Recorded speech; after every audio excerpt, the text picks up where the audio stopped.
দর্শক, আন্তর্জাতিক অপরাধ ট্রাইব্যুনালে কথা বলছেন চিফ প্রসিকিউটর। আমরা সরাসরি চলে যাচ্ছি সেখানে।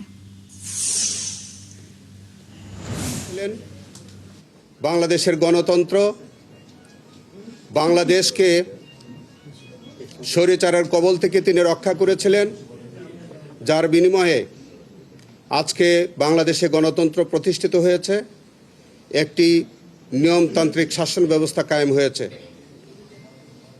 আপনাদের অবগতির জন্য জানাচ্ছি, আমি গত 23/2/2026 সালে এই ট্রাইব্যুনালে চিফ প্রসিকিউটরের দায়িত্ব গ্রহণ করি।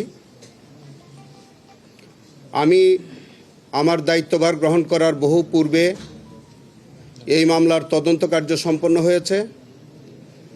আমি দায়িত্বভার গ্রহণ করার অনেক আগেই এই মামলার বিচার কার্য শেষ হয়েছে। আমি কার্যভার গ্রহণ করার পর এই মামলাটির রায়ের অপেক্ষমান পেয়েছি এবং আজকে সেই রায় ঘোষিত হয়েছে। এই মামলার মধ্যে সর্বমোট আসামি করা হয়েছিল 30 জনকে।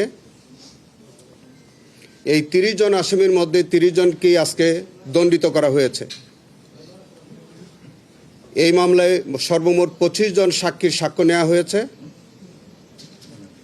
এই ঘটনার মধ্যে যেমন সুপিরিয়র কমন রেসপন্সিবিলিটি ছিল, এইড অ্যান্ড অ্যাবেটমেন্ট ছিল, জয়েন্ট এন্টারপ্রাইজ ছিল, সেপারেট রেসপন্সিবিলিটি ছিল। এই সমস্ত অপরাধগুলো প্রমাণিত হয়েছে বলে ট্রাইব্যুনাল প্রকাশ্য আদালতে রায় ঘোষণায় উল্লেখ করেছেন।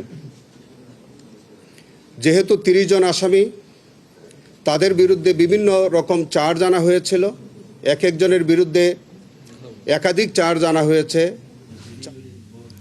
দর্শক, আন্তর্জাতিক অপরাধ ট্রাইব্যুনালে কথা বলছিলেন চিফ প্রসিকিউটর। আমরা যুক্ত ছিলাম তার বক্তব্যে। দর্শক, সংবাদ সংযোগ চলছে। সরাসরি সংবাদ অনুষ্ঠান দেখতে চোখ রাখুন ৭১-এর ফেসবুক পেজে এবং সাবস্ক্রাইব করুন ৭১-এর